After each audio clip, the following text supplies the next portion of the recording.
ମୁଁ ଆଗରୁ ଭାବୁଥିଲି ଅନଲାଇନରେ ପଇସା କମାଇବା ବହୁତ କଷ୍ଟ, କିନ୍ତୁ ଆଜି ମୁଁ ଫରେଭର ସହିତ ମୋ ଲାଇଫ୍ ଚେଞ୍ଜ କରିପାରିଛି। ଆଉ ଏହା ମୋ ରିଅଲ ଜର୍ଣ୍ଣି। ମୋ ନାଁ ଜନ୍ମୟ ଯୋଜନା। ମୁଁ ଓଡ଼ିଶା ଯାଜପୁର ଡିଷ୍ଟ୍ରିକ୍ଟ ବିଲଙ୍ଗ କରେ।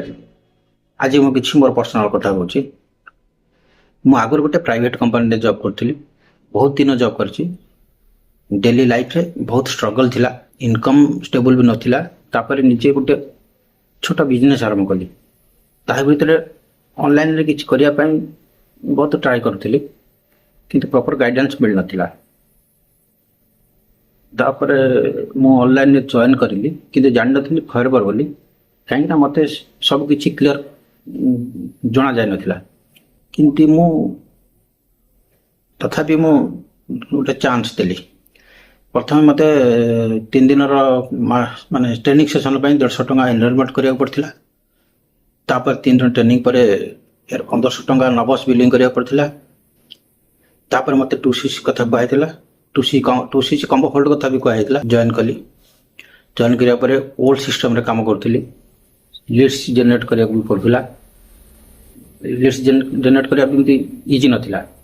ତାପରେ କଲିଂ କରିବା, ମେସେଜିଂ, ଫଲୋଅପ୍, କୋଉ କନଭିନ୍ସ କରିବାକୁ ପଡ଼ୁଥିଲା, କିନ୍ତୁ ରେଜଲ୍ଟ ଅଲମୋଷ୍ଟ ଜିରୋ ଥିଲା।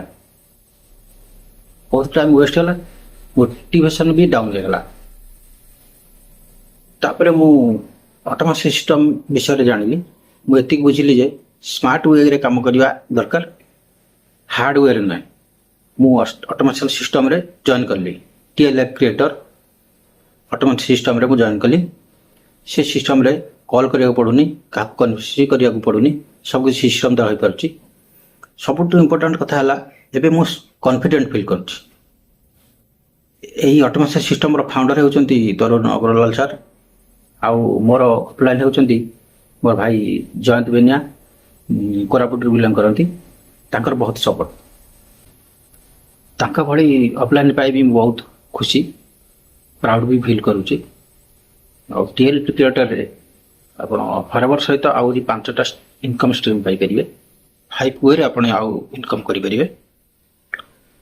ଯଦି ଆପଣ ଚାହୁଁଛନ୍ତି TLF କ୍ରିଏଟର ଜଏନ୍ କରିବାକୁ, ତ ଯଦି ଆପଣ ମୋ ଭଳି ଷ୍ଟ୍ରଗଲ କରୁଛନ୍ତି ଆଉ ଅନଲାଇନରେ ଜେନୁଇନ୍ ଇନକମ୍ ସୋର୍ସ ଖୋଜୁଛନ୍ତି, ତେବେ ଡେରି କରନ୍ତୁ ନାହିଁ। ଡେସ୍କ୍ରିପସନରେ ଥିବା ଲିଙ୍କରେ କ୍ଲିକ୍ କରନ୍ତୁ ଅଥବା ଷ୍ଟାର୍ଟ କମେଣ୍ଟ କରନ୍ତୁ। ମୁଁ ଆପଣଙ୍କୁ ପର୍ସନାଲି ଗାଇଡ୍ କରିବି। Thank you.